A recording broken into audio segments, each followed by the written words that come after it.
Hello दोस्तों, आज हम देखेंगे जो आज पीटीईटी का पेपर हुआ था आपके, उसके जो जीके के सवाल है। पीटीईटी का जो पेपर हुआ था उसके जो जीके के सवाल है वो आज हम देखेंगे कि किस प्रकार से प्रश्न आए और उनका सॉल्यूशन है वो देखेंगे। हम उनके आंसर देखेंगे। तो आप अपने पेपर को अपने पास रखिए और जीके के जो सवाल है उनके जो आप करके आए हैं उनमें आप राइट मार्क करके अपना जो स्कोर है वो पता कर सकते हैं। तो हम देखेंगे जीके के सवाल जो 100 से यानी 101 से लेकर के 150 तक थे वो क्वेश्चन देखेंगे, यानी 50 क्वेश्चन जो जीके का आए हुए थे वो देखेंगे।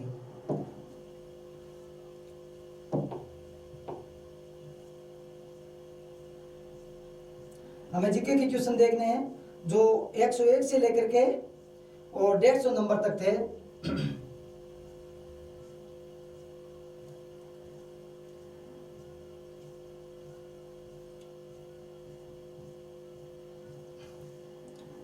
देखते हैं जीके के, यानी 101 से लेकर के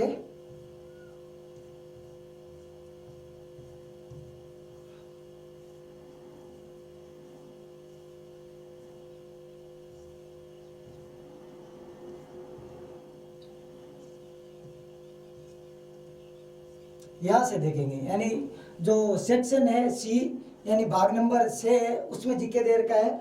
तो हम आपके वो जीके के क्वेश्चन है वो सॉल्व करेंगे। तो यहाँ से है 101 नंबर क्वेश्चन है, सेवा की संस्थापक यानी का ये कौन सी सेवा स्वनियोजित महिला संघ की सेवा संस्थापक का नाम बताइए जिनको पद्म भूषण से सम्मानित किया गया था। यानी उसका उस महिला का नाम बताना है जो महिला संघ यानी स्वनियोजित महिला संघ की संस्थापक थी और उनको क्या है पद्म भूषण दिया गया था, उसको बताना है। तो इनमें 4 ऑप्शन दे रखे हैं। अरुणा रॉय, जो एक अरुणा रॉय है, मेगा पाटकर है, इलाबेन भट्ट है और बाबा आमटे। यानी इनमें से कौन है? तो आपके क्वेश्चन होगा, जो क्वेश्चन है वो एकदम सी ऑप्शन जो आपके सी दे रखा है, इलाबेन भट्ट। उनको क्या है पद्म भूषण से सम्मानित किया गया था। आगे जो क्वेश्चन है क्वेश्चन संख्या नंबर 2, तो वो देखेंगे।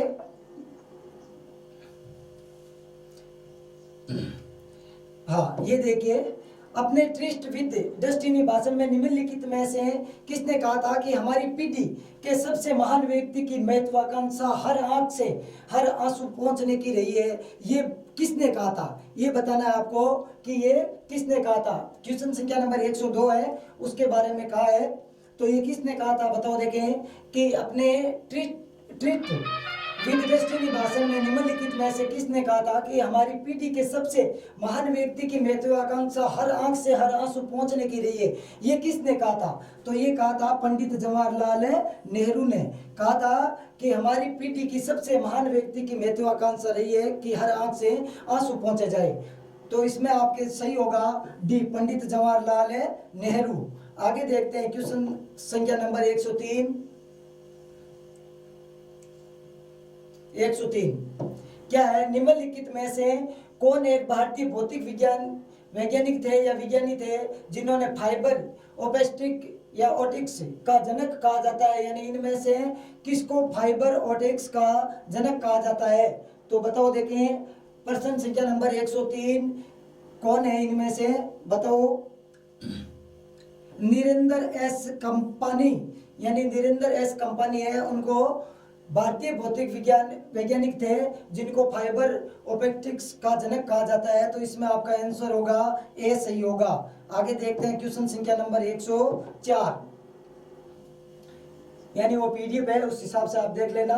आगे देखते हैं क्वेश्चन संख्या नंबर 104, जिसमें दे रखा है कि चित्तौड़गढ़ किले को किस वर्ष यूनेस्को विश्व धरोहर स्थल के रूप में शामिल किया गया या नामित किया गया? तो आपको बताना है 2013। कब किया गया था? 2013। तो इसमें अगर आपको करेक्ट डेट पूछी होती तो 21 जून 2013। कब किया गया था? 21 जून 2013। ये ध्यान में रखना है। तो आपका ऑप्शन संख्या नंबर है वो सी सही होगा, क्वेश्चन संख्या नंबर 104 का। आगे क्वेश्चन संख्या नंबर है 105। क्या दे रखा है 105 में? साहित्य अकादमी पुरस्कार 2022 विजेता राजस्थान पुस्तक, जो राजस्थानी पुस्तक है आलेखुन अंबा के लेखक कौन थे? तो इसमें आपको क्वेश्चन संख्या नंबर 105 में बताना है। तो इसमें थे कम्मल रंगा। कौन थे? कम्मल रंगा। तो इसका आंसर है वो आपके डी सही होगा। 105 का कौन सा है? ऑप्शन संख्या नंबर है डी सही होगा। ऑप्शन संख्या नंबर 4 यानी डी सही होगा, कमला या कमल रंगा। तो आगे देखिए 106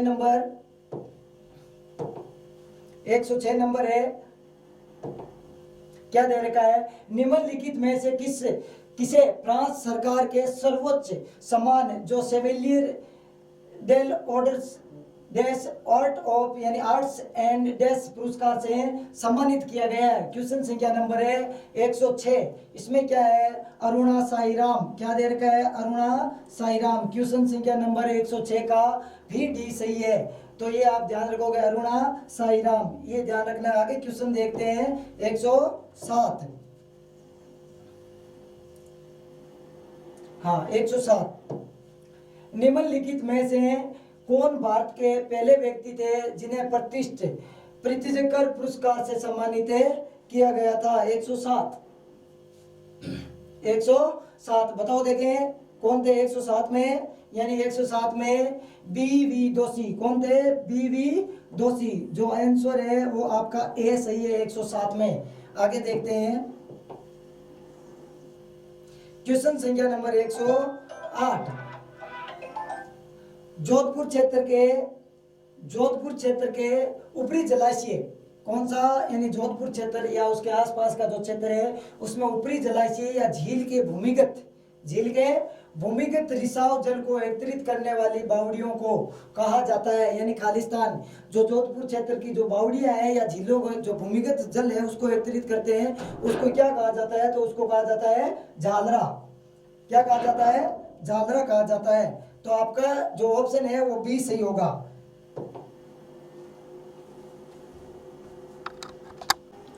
तो क्या कहा जाता है? झालरा कहा जाता है। यानी आपका ऑप्शन है 108 में क्या होगा? बी सही होगा। क्या सही होगा? ऑप्शन संख्या नंबर बी सही है, यानी ऑप्शन संख्या है वो 2 सही है। तो ध्यान रखो। आगे 109 क्या दे रखा है? राजस्थान के प्रथम राज्यपाल कौन थे? कितना आसान क्वेश्चन आ गया। यानी हर एग्जाम में लगभग 1-2 एग्जाम को छोड़ करके राजस्थान के जो भी कंपटीशन एग्जाम है उनमें पूछा ही जाता है कि राजस्थान के प्रथम है राज्यपाल कौन है। तो ये तो सबको ही पता है। प्रथम राज्यपाल कौन है? गुरुमुख निहाल सिंह, जो राजस्थान के क्या थे? प्रथम राज्यपाल थे। तो ये ध्यान रखोगे। ऑप्शन संख्या नंबर 3 या फिर सी सही है।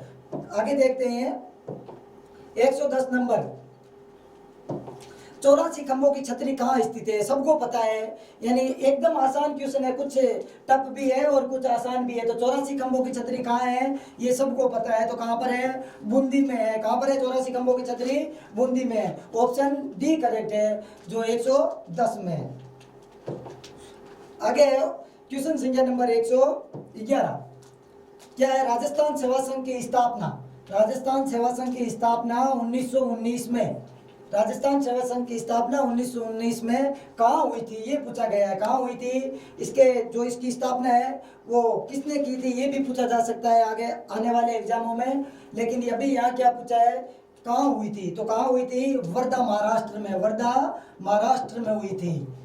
कहाँ हुई थी? वर्धा महाराष्ट्र में। जो 1920 में आगे इसका क्या है, जो ट्रांसफर करके यहाँ हमारे अजमेर में कर दिया गया था। तो इसकी क्या स्थापना कहाँ हुई थी? वर्धा में हुई थी। किसने की थी? विजय सिंह पत्तिक ने की थी। तो ये तो आसान क्वेश्चन आ रहे हैं कुछ तो, और कुछ टफ भी है। आगे क्वेश्चन संख्या नंबर 112 कौन सा है? ये देखो एकदम आसान सा। राजस्थान में लोकसभा की कुल कितनी सीटें हैं? सबको पता है कि राजस्थान में लोकसभा की कुल कितनी सीटें हैं, बताओ देखें। ये तो सबको पता है। कितनी है? 25। कितनी है? 25 सीटें हैं। यानी कुछ क्वेश्चन तो आसान है और कुछ टफ भी। आगे देखो डॉक्टर, यानी आगे क्वेश्चन संख्या नंबर है 113। Doctor CV. रमन ने राजस्थान के किस शहर को गौरव का द्वीप कहा है? गौरव का द्वीप कहा है? Island of gallery. तो किसको कहा है इसमें? बताओ देखें 113 में जयपुर को। किसको कहा है? जयपुर को। किसने कहा है? Doctor CV. रमन ने कहा है। आगे देखते हैं क्वेश्चन संख्या नंबर 114। राजस्थान का कौन सा नृत्य यूनेस्को की अमूर्त सांस्कृतिक विरासत सूची में शामिल है? यानी राजस्थान का वह कौन सा नृत्य है जो यूनेस्को धरोहर में शामिल है? तो इसमें कौन सा नृत्य है? कालबेलिया नृत्य है। कौन सा नृत्य है? कालबेलिया नृत्य है, जो क्या है यूनेस्को की अमूर्त सांस्कृतिक विरासत सूची में शामिल है। तो इसका यानी क्वेश्चन संख्या नंबर 114 का ऑप्शन संख्या नंबर डी कालबेलिया एकदम सही होगा। आगे देखते हैं क्वेश्चन संख्या नंबर 115। क्या दे रखा है? जल विद्युत उत्पादन। जल विद्युत उत्पादन के लिए महाराणा प्रताप नहीं, राणा प्रताप सागर बांध की स्वीकृति एवं स्थापित क्षमता कितनी थी? क्या बताना है? राणा प्रताप सागर बांध की जो क्या है क्षमता है कितने मेगावाट की थी, तो वो बताना है। अभी हो कितना रहा उत्पादन वो नहीं बताना है, यानी स्वीकृति में कितना मान रखा गया था या कितनी उसकी क्षमता रखी गई थी वो पूछा है। तो इसमें 172 मेगावाट आपका एकदम राइट होगा। यानी जो जल विद्युत उत्पादन के लिए जो राणा प्रताप सागर बांध की स्वीकृति में है 172 मेगावाट यानी 172 मेगावाट बिजली उत्पादन की क्षमता रखी गई थी। यानी ऑप्शन जो आपका सी है वो सही होगा। क्वेश्चन संख्या नंबर 115 ऑप्शन संख्या नंबर 3 या फिर सी एकदम करेक्ट होगा। आगे देखते हैं 116 नंबर है। भारत में G20 space economy leaders meeting का आयोजन कहाँ किया गया? यानी 116 में क्या दे रखा है कि भारत में G20 space economy leaders meeting का आयोजन कहाँ किया गया? तो ये आपके दे रखा है, बताओ देखें कहाँ किया गया। भारत में G20 space economy leaders meeting का आयोजन कहाँ किया गया? तो इसमें ऑप्शन संख्या नंबर 3 यानी सी आपका करेक्ट आंसर है। जिसने भी ऑप्शन सी किया है उसका एकदम राइट है। तो इसमें क्या होगा 116 में सी आंसर सही होगा। आगे देखते हैं क्वेश्चन संख्या नंबर 17 यानी आपका ज्यादा टाइम नहीं लेना है और थोड़े टाइम में सारे आंसर बताने हैं। आगे क्वेश्चन संख्या नंबर 117 किस देश के प्रस्ताव पर संयुक्त राष्ट्र महासभा ने वर्ष 2023 को क्या है अंतर्राष्ट्रीय बाजरा वर्ष घोषित किया, जिसे 72 देशों ने क्या दिया है अपना समर्थन भी दिया है। तो ये प्रस्ताव किस देश ने रखा था? यानी अब आप अंदाज लगाओ कि ये प्रस्ताव कौन सा देश रख सकता है। यानी सीधा सा है कि ये प्रस्ताव किसने रखा था? ये भारत ने रखा था। संयुक्त राष्ट्र महासभा में यह प्रस्ताव रखा था कि वर्ष 2023 को अंतर्राष्ट्रीय बाजरा वर्ष के रूप में घोषित किया जाए और उसमें 72 देशों ने सहमति भी दी है और जो संयुक्त राष्ट्र महासभा है उसने स्वीकार भी किया है। तो इसमें क्वेश्चन संख्या नंबर 117 में सी आपका जो भारत है वो एकदम करेक्ट होगा। आगे क्वेश्चन संख्या नंबर 118 किस भारतीय मेगा शेयर ने is of movie index India report 2023 में सर्वोच्च स्कोर किया है? यानी इसमें सर्वोच्च स्कोर किसने किया है? तो 118 में देखिए 118 में यानी कि कानपुर ये कोई टीम भी नहीं है। तो इसमें आपका कौन सा सही होगा बताओ देखें। यानी ये दो तो आप कट ही कर दो, इन दो में से होगा पुणे और लखनऊ। यानी ये तो कानपुर और सूरत कोई टीम नाम सुना है आपने आईपीएल में खेलते हुए? नहीं सुना है। यानी अब केवल पीछे टीमें बची दो, इनमें से कौन सा सही होगा वो बताओ देखें। तो इसमें सही होगा पुणे बी जो आपका सही है आंसर। आगे देखते हैं क्वेश्चन संख्या नंबर 119 प्रधानमंत्री नरेंद्र मोदी ने किस शहर में भारत की पहली जल मेट्रो का उद्घाटन किया? ये बताओ देखें नरेंद्र मोदी ने भारत की यानी किस शहर में भारत की पहली जल मेट्रो यानी जल में चलने वाली मेट्रो का उद्घाटन किया? तो ये बताओ आप किसमें है बताओ देखें। कोच्चि में क्या है नरेंद्र मोदी ने भारत की पहली जल मेट्रो का उद्घाटन किया है। कहाँ किया है? कोच्चि में। ऑप्शन संख्या नंबर 1 करेक्ट होगा। आगे देखते हैं क्वेश्चन संख्या नंबर 120। हाँ आगे क्या है निम्नलिखित में से किस फिल्म ने हाल ही में वृत्तचित्र लघु फिल्म श्रेणी में ऑस्कर पुरस्कार जीता है। क्वेश्चन संख्या नंबर 120 क्या कह रहा है कि किस इन निम्नलिखित यानी जो 4 ऑप्शन दे रखे हैं इनमें से किस फिल्म ने हाल ही में वृत्तचित्र लघु फिल्म श्रेणी में ऑस्कर पुरस्कार जीता है। तो बताओ देखे किसने जीता है। ऑप्शन संख्या नंबर ए यानी 1 द एलिफेंट वेस्पर्स ने जीता है। तो आपका ऑप्शन कौन सा सही होगा। ऑप्शन संख्या नंबर 1 या फिर ए करेक्ट आंसर है। तो आगे देखते हैं क्वेश्चन संख्या नंबर 121। 121 में क्या दे रखा है, किस देश के उच्चायोग ने भारत में कारगिल में एक परियोजना के लिए अपने सरकारी अनुदान की घोषणा की है। किसने की है बताओ देखें। यानी किस देश के उच्चायोग ने भारत में कारगिल में एक परियोजना के लिए अपने सरकारी अनुदान की घोषणा की है। तो इसका आंसर सही है ऑस्ट्रेलिया। ऑस्ट्रेलिया के जो उच्चायोग है उसने भारत के कारगिल में एक परियोजना के लिए अपने सरकारी अनुदान की घोषणा की है। यानी सरकारी खाते में से यहाँ पर योजना जो सरकारी खाता है उसमें से अनुदान देके यहाँ पर क्या चलाई जाएगी, परियोजना चलाई जाएगी। तो ये ऐसा काम किसने किया है, सी में ऑस्ट्रेलिया ने किया है। तो ऑप्शन कौन सा सही है, सी सही है। आगे देखते हैं क्वेश्चन संख्या नंबर 122। दुबई में वैश्विक शिक्षा और प्रशिक्षण प्रदर्शनी में किस देश के मंडप का उद्घाटन किया गया है। यानी जो दुबई है उसमें वैश्विक शिक्षा विश्व स्तर की शिक्षा और प्रशिक्षण प्रदर्शनी में किस देश के मंडप का उद्घाटन किया गया है। तो वो किस देश का किया गया है, भारत का। ऑप्शन संख्या नंबर डी आपका राइट आंसर है। आगे देखते हैं क्वेश्चन संख्या नंबर 123। हाँ क्या दे रखा है, देखो करंट अफेयर्स का क्वेश्चन आया है। किसका है, करंट अफेयर्स का। यानी राजस्थान बजट 2023 की थीम को पूर्ण करना है। यानी आपको थीम याद रखनी थी। क्या थीम थी, पहले दे दिया है बचत और लास्ट दे दिया है बढ़त। यानी इसमें एक ऑप्शन भरना है। तो बचत राहत बढ़त, वही वर्तमान में राहत कैंप चल रहे हैं ना, राहत कैंप वही है। पर जो ये मुख्यमंत्री श्रीमान अशोक गहलोत है उन्होंने क्या है कि 2023 का जो बजट है उसकी थीम रखी थी बचत राहत और बढ़त, ये थीम थी। तो आपका ऑप्शन है वो बी सही होगा। क्वेश्चन संख्या नंबर 123 का ऑप्शन है बी राइट है। जिसने भी बी किया है, राहत किया है, उसका आंसर एकदम है राइट है। आगे देखते हैं क्वेश्चन संख्या नंबर 124। क्या दे रखा है, आलमगीरनामा।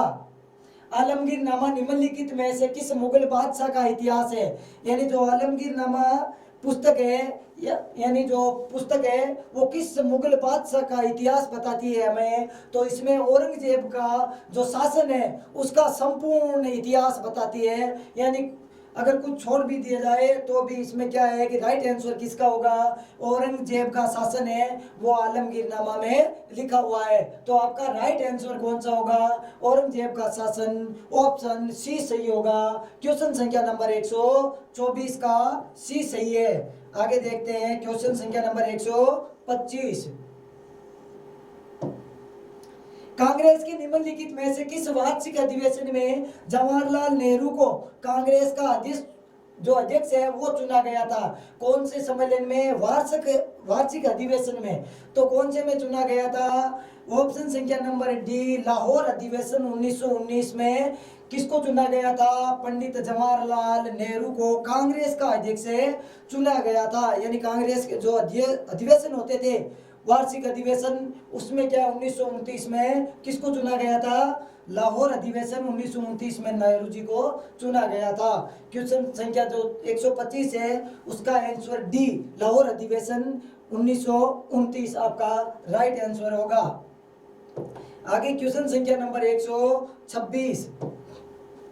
सबसे शक्तिशाली चोल शासक किसे माना जाता है। यानी सबसे शक्तिशाली जो चोल शासक है वो किसको माना जाता है। तो ये क्वेश्चन है, इसमें आपको लिखना है राजराज प्रथम को क्या है कि सबसे शक्तिशाली चोल शासक माना जाता है। यानी 126 में जो आपका आंसर है वो सी सही होगा।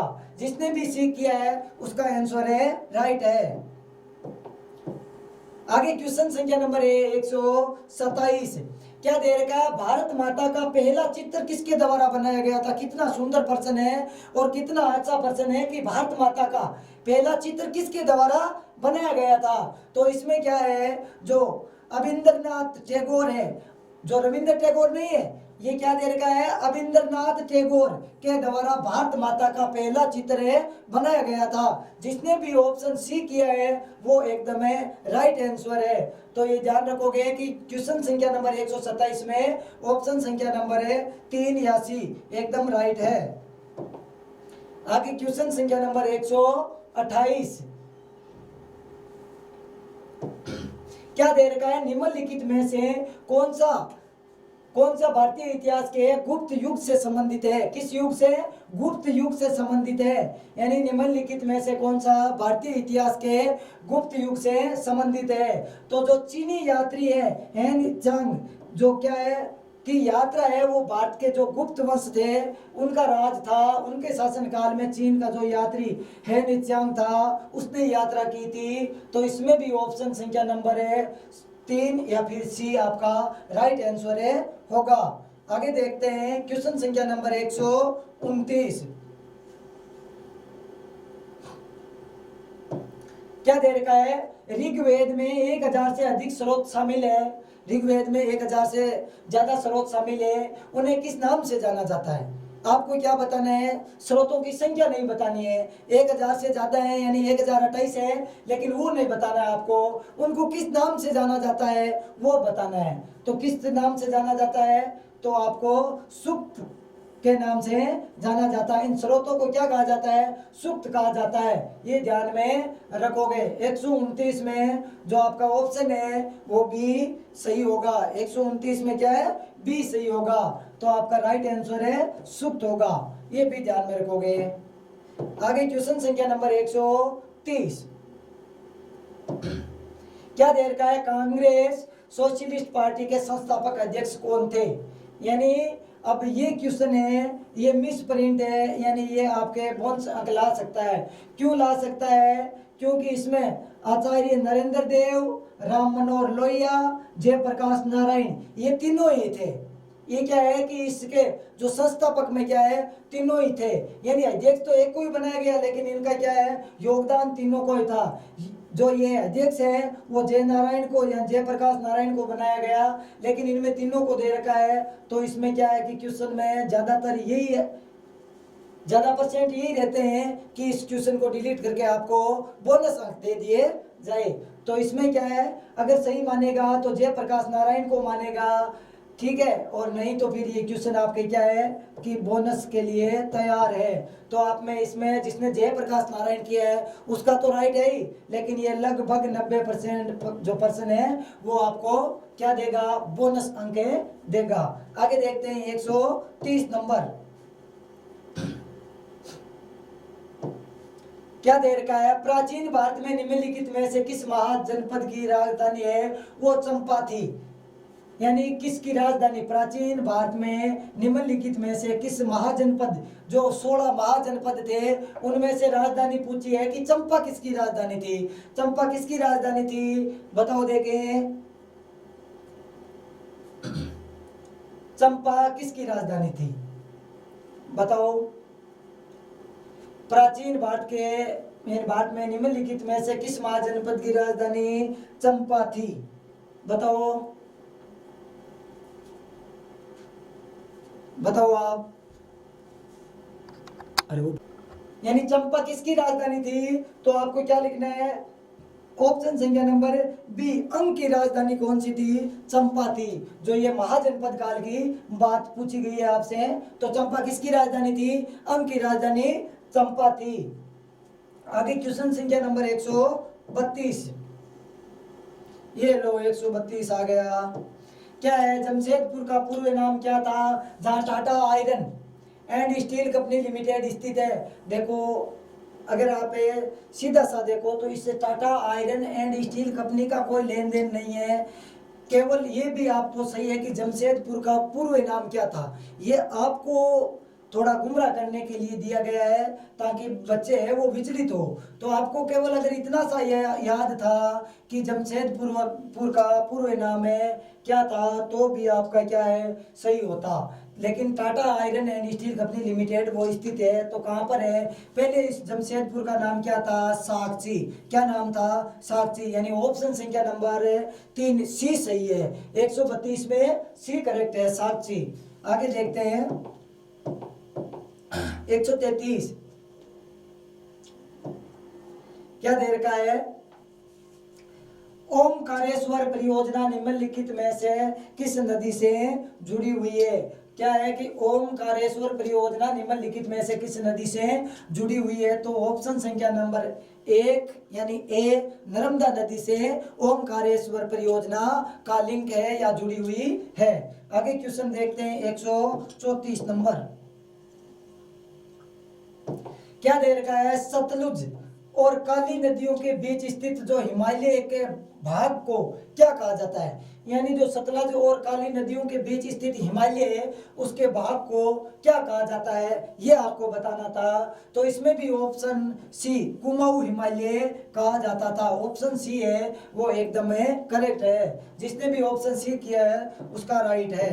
आगे देखते हैं 135 नंबर, निम्नलिखित में से कौन सा कथन लद्दाख के संबंध में गलत है यानी सही नहीं है। ये दे रखा है सही नहीं है। लद्दाख के संबंध में क्या दे रखा है, लद्दाख में औसत बारिश 10 सेंटीमीटर होती है, लद्दाख की साक्षरता दर केवल 7.16 है, लद्दाख एक ठंडा रेगिस्तान है, लद्दाख भारत का केंद्र शासित प्रदेश है। लद्दाख आपको भी पता है भारत का केंद्र शासित प्रदेश है, यानी सबसे बड़ा केंद्र शासित प्रदेश कौन सा है, लद्दाख है। लद्दाख एक ठंडा रेगिस्तान है, बिल्कुल है, लद्दाख है वो क्या है एक ठंडा रेगिस्तान है। लद्दाख की जो साक्षरता दर है 7.16 ये ऑप्शन है गलत है यानी सही नहीं है। तो कौन सा, भी सही नहीं है। लद्दाख में ज्यादातर क्या है बर्फ पड़ती है, बर्फ गिरती है। तो ये क्या है कि जो वर्षा यानी बारिश पूछी है उससे कितनी है 10 सेंटीमीटर। आपको भी पता है कि यहाँ पर दे रखा है लद्दाख एक ठंडा रेगिस्तान है यानी बरसात कम होती है। रेगिस्तान में बरसात क्या होती है, कम होती है। तो रेगिस्तान दे रखा है तो इसका मतलब वहाँ क्या है कि बरसात है वो कम होती है, ज्यादातर क्या गिरती है, बर्फ गिरती है। तो इसकी जो साक्षरता दर है केवल 7.16% है, नहीं ये ऑप्शन है गलत है। जिसने भी बी किया है क्वेश्चन संख्या नंबर 135 में बी किया है उसका एकदम राइट है। आगे देखते हैं क्वेश्चन संख्या नंबर 136 क्या दे रखा है, ये देखो 136 क्या दे रखा है, निम्न में से किस क्षेत्र में पीट मिट्टी पाई जाती है यानी दलदली मिट्टी पाई जाती है। वैसे तो पश्चिम बंगाल है और भी बहुत सारे क्षेत्र है वहां पाई जाती है, लेकिन इसमें क्या दे रखा है निम्नलिखित, यानी जो आपके ये 4 क्षेत्र दे रखे हैं इनमें से किस क्षेत्र में जो पीट मिट्टी या दलदली मिट्टी पाई जाती है। जिसमें इसमें क्या है कि उड़ीसा का तटीय क्षेत्र, अब आपको भी पता है कि तट का जो क्षेत्र है वहां मिट्टी कैसी होगी, दलदली होगी। राजस्थान है, इसमें तो कोई ऑप्शन में सीधा सा दे रखा है कि यहाँ पर राजस्थान में कोई दलदली मिट्टी नहीं पाई जाती है। कश्मीर की घाटी है, नहीं है। मध्य प्रदेश है, यहाँ भी नहीं पाया जाता है। यानी जिसने ऑप्शन संख्या नंबर 1 या फिर ए किया है उड़ीसा का तटीय क्षेत्र, वो क्या है एकदम राइट आंसर है। यानी 136 में ओडिशा का तटीय क्षेत्र करेक्ट है। आगे क्वेश्चन संख्या नंबर देखते हैं 137, निम्नलिखित में से खेतरी किसके लिए प्रसिद्ध है। राजस्थान में है खेतरी किसके लिए प्रसिद्ध है, खेतरी में सर्वाधिक तांबा पाया जाता है। क्या पाया जाता है, तांबा पाया जाता है। तो ऑप्शन संख्या नंबर बी आपका राइट आंसर होगा। यानी 137 में बी तांबा एकदम राइट है। जिसने भी तांबा किया है या ऑप्शन बी किया है उसका एकदम सही है। आगे देखते हैं 138,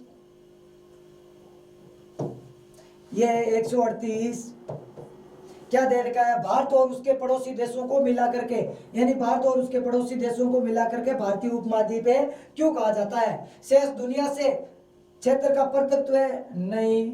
विभिन्न सदस्य राज्यों के बीच विशिष्ट आर्थिक संबंध नहीं। क्षेत्र का विशाल आकार, हाँ अगर इनके पड़ोसी देश और भारत को मिला दिया जाए तो ये क्या उपमहाद्वीप यानी क्षेत्रफल है वो ज्यादा हो जाता है। विशाल आकार के कारण इसको क्या कहा जाता है, क्षेत्र का विशाल आकार के कारण इसको भारतीय उपमहाद्वीप कहा जाता है। जिसने ऑप्शन सी किया उसका राइट है। भारत का राजनीतिक जो प्रभुत्व है उसकी वजह से नहीं कहा जाता है। तो इसमें ऑप्शन है वो आपके सी सही है, क्षेत्र का विशाल आकार। आगे देखते हैं क्वेश्चन संख्या नंबर 139।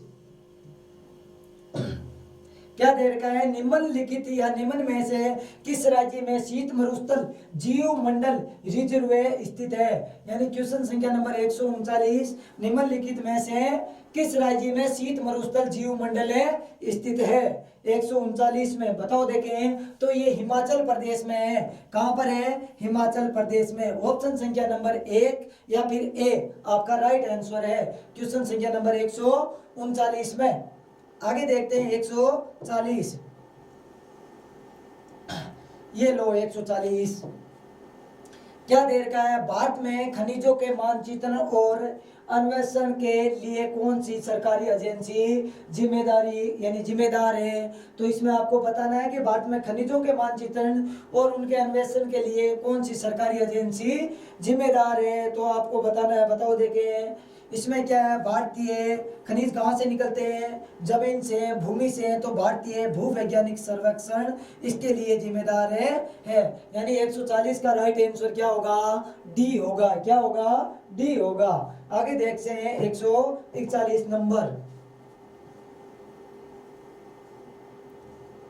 ये लो क्या दे रखा, निम्नलिखित में से किस क्षेत्र को पर्यावरण और वन मंत्रालय द्वारा भारत का पहला समुद्री पर्यावरण संवेदनशील क्षेत्र घोषित किया गया है। यानी निम्नलिखित में से 141 में है, निम्नलिखित में से किस क्षेत्र को पर्यावरण और वन मंत्रालय द्वारा भारत का पहला समुद्री पर्यावरण संवेदनशील क्षेत्र घोषित किया गया है। तो बताओ देखिए 141 में आपका ऑप्शन जो मन्नार नहीं कच्छ की खाड़ी है ये राइट है। कच्छ की खाड़ी है वो ऑप्शन में सही है। कच्छ की खाड़ी है वो पर्यावरण और वन मंत्रालय द्वारा भारत का पहला समुद्री पर्यावरण संवेदनशील क्षेत्र है घोषित किया गया है। यानी क्वेश्चन संख्या नंबर 141 ऑप्शन संख्या नंबर सी एकदम राइट है। आगे देखते हैं 142 में।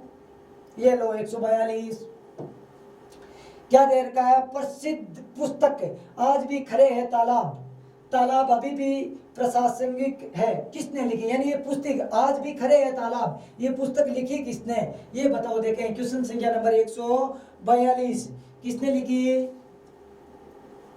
आज भी खड़े हैं तालाब, ये पुस्तक किसने लिखी, प्रसिद्ध लेखक का नाम है आपको बताना है। तो ये अनुपम मिश्रा, ऑप्शन संख्या नंबर बी आपका राइट आंसर है।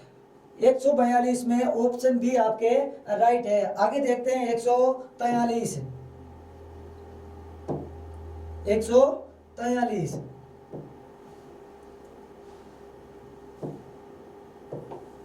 ऑप्शन यानी क्वेश्चन संख्या नंबर 143 क्या दे रखा है, हम जैव ईंधन में एल्कोहल के किन दो रूपों को शामिल करते हैं।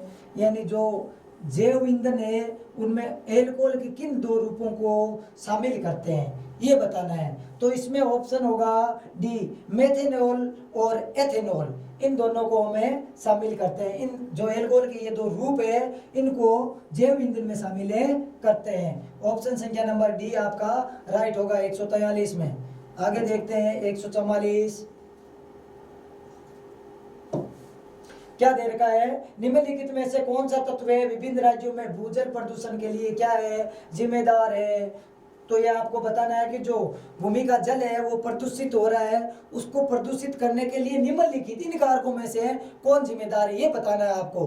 तो इसमें ऑप्शन संख्या नंबर है जो फ्लोराइड करके आया है, यानी 144 में क्वेश्चन संख्या जो 144 उसमें सी किया है, ऑप्शन सी राइट किया है, उसका जो क्वेश्चन है वो राइट है। यानी इसमें क्या होगा, फ्लोराइड, ये ध्यान में रखोगे। आगे देखते हैं क्वेश्चन संख्या नंबर 145 क्या UNFCCC का क्या अर्थ है? UNFCCC का क्या अर्थ है? तो UNFCCC का क्या अर्थ है? United nation framework climate communication council, यानी ऑप्शन संख्या नंबर बी या संख्या नंबर 2 और ऑप्शन बी आपका राइट है। कौन से क्वेश्चन में? तो आपके 145 नंबर क्वेश्चन में ऑप्शन बी करेक्ट है, ये ध्यान में रखोगे। आगे 146 नंबर, निम्नलिखित में से किसे लोकप्रिय रूप से वाटरमैन ऑफ इंडिया के नाम से जाना जाता है? यानी सबको पता है कि वाटरमैन ऑफ इंडिया कौन है? राजेंद्र सिंह। कौन है? राजेंद्र सिंह को क्या कहा जाता है? वाटरमैन ऑफ इंडिया कहा जाता है। यानी ऑप्शन ए आपका राइट है 146 में। 146 में ऑप्शन है ए, राजेंद्र सिंह राइट है। आगे देखो 147, कार्बन डाइऑक्साइड गैस को मुख्य रूप से ग्रीन हाउस गैस क्यों कहा जाता है? यानी कार्बन डाइऑक्साइड गैस है उसको मुख्य रूप से ग्रीन हाउस गैस क्यों कहा जाता है, ये पूछा गया है। तो इसमें क्या है? गर्मी को रोकना, गर्मी ऊपर से थोड़ी आती है, ऊपर से क्या आता है? प्रकाश आता है। यानी जो प्रकाश की तेज किरणें हैं उनको रोकना, गर्म धाराओं को रोकना नहीं, इनमें से कोई नहीं। गर्मी को रोकता है, गर्मी को नहीं, गर्मी ऊपर से थोड़ी आती है, वो तो प्रकाश की किरणें आती है, वो तेज होती है, इसके लिए क्या है? गर्मी पड़ती है। तो प्रकाश को रोकता है, यानी प्रकाश सूर्य से जो तेज गर्मी यानी तेज जो प्रकाश की किरणें जो आती है उनको क्या है? ये रोकती है या फिर कम करती है, इसके प्रभाव को क्या है? कम करती है। इसीलिए इसको क्या कहा जाता है? ग्रीन हाउस गैस है कहा जाता है। तो ऑप्शन डी आपका राइट होगा। आगे देखते हैं 148 में 148, ये लो देखो देखिए क्या है? बुकर पुरस्कार जीतने वाले प्रथम भारतीय कौन थे? बुकर पुरस्कार, जो बुकर पुरस्कार है वो जीतने वाले प्रथम भारतीय कौन थे, ये क्वेश्चन पूछा गया है। तो इसमें जो ऑप्शन संख्या नंबर ए है वो आपका राइट होगा। कौन सा? ऑप्शन संख्या नंबर ए आपका राइट होगा। यानी 148 में ऑप्शन संख्या ए राइट है। आगे देखते हैं 149, यानी सेकेंड लास्ट क्वेश्चन है। क्या दे रखा है? सुश्री बचेंद्री पाल ने इनमें से किस पर ध्यान केंद्रित करने के लिए एक अनूठा अभियान चलाया है? यानी इनमें से किस पर ध्यान केंद्रित करने के लिए? तो आपको क्या है ऑप्शन में जो दे रखा है बी में, साहस की भावना को एकत्रित करने के लिए एक अनूठा अभियान चलाया। किस पर ध्यान एकत्रित करने के लिए? साहस की भावना पर ध्यान एकत्रित करने के लिए एक अभियान चलाया है, अनूठा अभियान चलाया है। तो ऑप्शन जो आपका बी है वो राइट होगा।